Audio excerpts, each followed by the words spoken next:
So Google just dropped a brand new AI model. And yeah, the name's a bit of a mouthful. Gemini 3.1 Flash-Lite. But honestly, the name isn't the interesting part.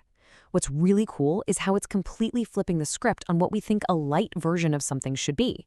So let's dive in and break it down.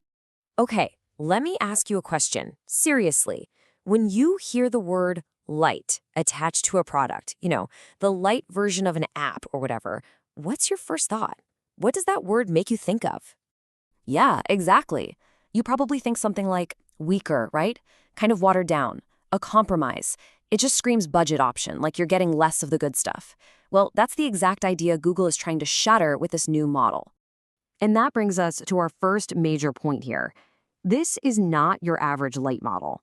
We really have to challenge our own assumptions because what Google has built is, well, it's anything but a compromise.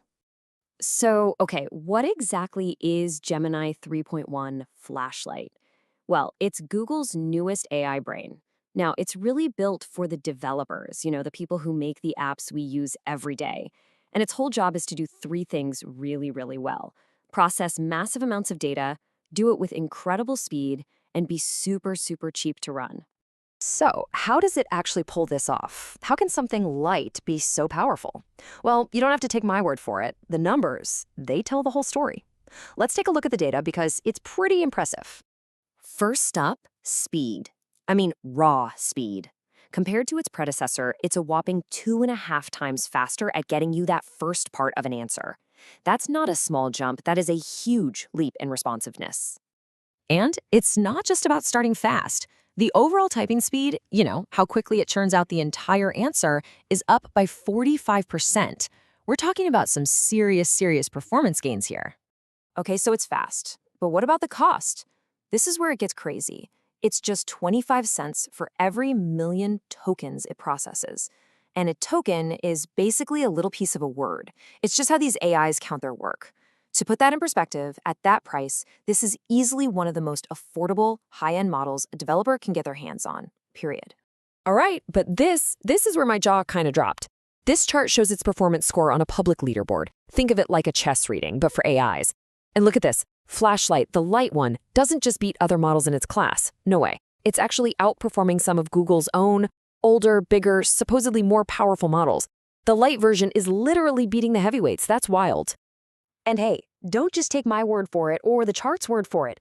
Google themselves came right out and said it. They said it outperforms other models of similar tier across reasoning, even surpassing larger Gemini models from prior generations.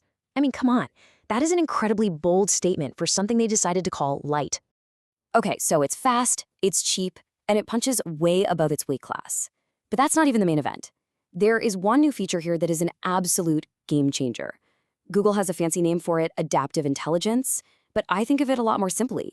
It's like an AI that comes with a thinking slider. A thinking slider? What does that even mean?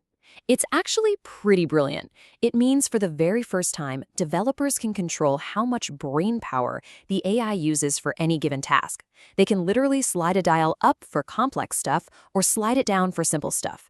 It gives them total control over its reasoning depth. Let me show you how this works in the real world. Imagine a simple task, right? Like translating a quick phrase or checking a comment for spam. A developer can just slide that thinking dial all the way down. The result? A lightning-fast, super cheap answer. But now, what if the task is really complex, like analyzing a dense financial report or following a 10-step set of instructions? Well, they just slide that dial all the way up to high thinking, and suddenly they get a much deeper, more precise, more thoughtful response. It's power when you need it and efficiency when you don't. And listen, this isn't just some marketing gimmick. The people who've actually tested it early on are blown away. They're saying that even with the slider, it can tackle really complex problems with the same precision you'd expect from a much bigger model. Plus, it's apparently amazing at just following instructions. Okay, so this is all super cool for the tech crowd, for the developers. But why should you care? What does any of this actually mean for the rest of us? Well, let's connect the dots, because this is going to change the apps you use every single day, and probably sooner than you think. Basically, get ready for everything AI powered to just get better.